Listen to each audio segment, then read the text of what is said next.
The semi-finals of the Cincinnati Masters were great. 10 hours of quality tennis. Started off with Aryna Sabalenka beating Iga Swiatek, who probably was content with losing cause that fatigue after the Olympics was definitely there. Jessica Pegula is still the woman to beat on the North American soil as she reached her second consecutive Masters final after a victory against a re-emerging Paula Badosa. Zverev and Jannik Sinner played a grueling 3-set match where the Italian somehow came out on top, but for me the main event was the last match of the day where Frances Tiafoe faced off against Holger Rune. And you know, watching your two favorites battle it out in an important match is awesome.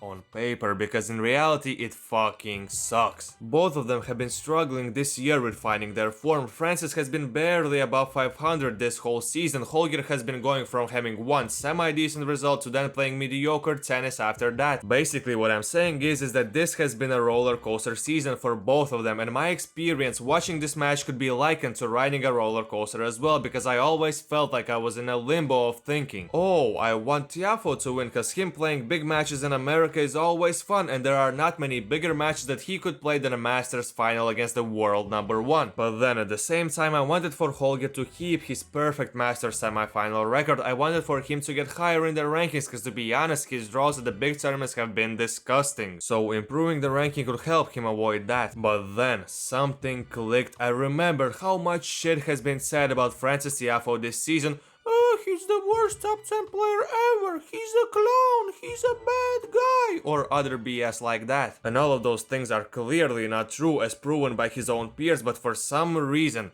I mean, I can think of one, but if I speak I'll be in big trouble, Frances has been getting a significant amount of hate from the tennis fans on the internet. So I wanted to see them see that the fact that Tiafoe has a chance to win a Masters tournament, and call me crazy, but I can see him winning it all. Yes, he's playing against Jannik Sinner, yes, he's playing the world number one, who gets injured as soon as he starts losing, but then magically finds strength to play 3 more hours of tennis after that. But I have confidence and big focus. Throughout the week he has beaten good to great players every single step of the way. He had to show how solid he can be, he was clutch, and honestly the luck is there as well, as we saw in the semi-final. There was some divine intervention at play on those 2 net courts at the most important moments of the match. Like, let's be real, those shots had no business going over the net, but they did, and in this instance Frances was ready to take advantage of that luck and make the most of it. Obviously a heartbreaking way to lose the match for Rune, but honestly at this point in time I feel like I'm used to this. Some bullshit always happens in his matches, and I'm immune to the pain in that regard, so this result doesn't impact me in any way. I'll still be the sometimes delusional fan, and he is winning it all at the US Open, so I'm not bothered, and if it's not him, then it's going to be Frances. There are like 10 hours until the Cincinnati final, so in the meantime,